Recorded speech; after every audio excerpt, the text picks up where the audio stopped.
Hi, today I would like to talk about an observation which I have made over the years.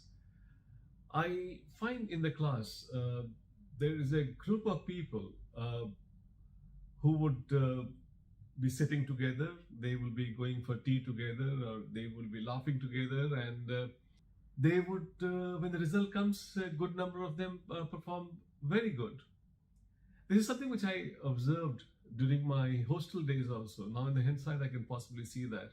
There used to be a group of people out of which good number of them would pass every year.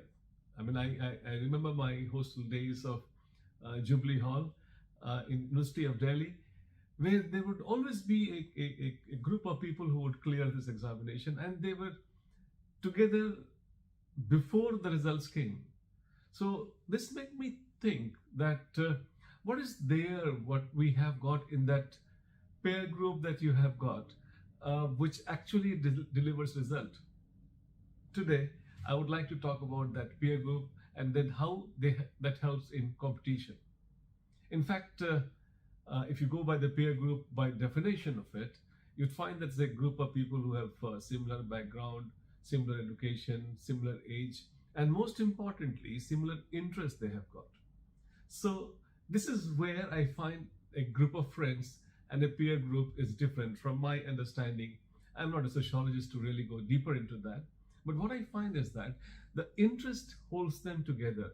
And that is where you find that the action is an important thing there. Because interest will generate action, and action will bind them together. And there is probably the friends always are there to cooperate, support, but there is a subtle competition which is going on, and this competition, I would imagine, can be intergroup competition, two peer groups, or it can be intra-group competition, which is the most beautiful part of this peer group, and I would like you to keep in mind. And then normally on the surface you would imagine that competition and cooperations intuitively are different words or opposite words, so to say, but they are not.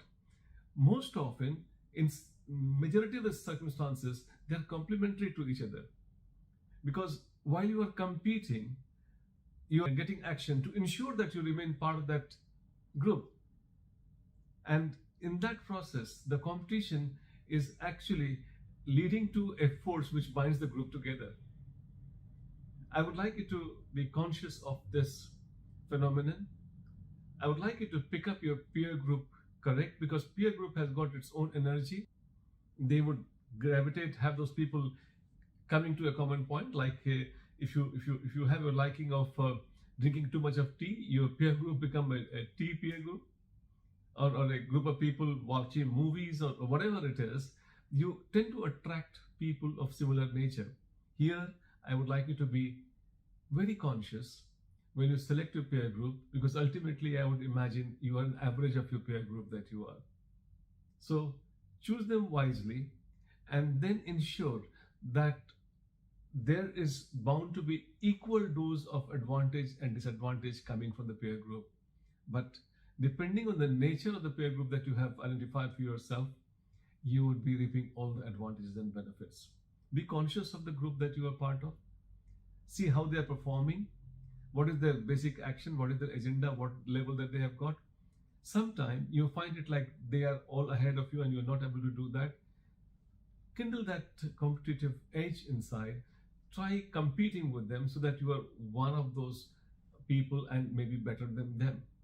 And this positive pressure group that you have got, I'm sure, is going to be a beautiful thing helping you in the competitive examination.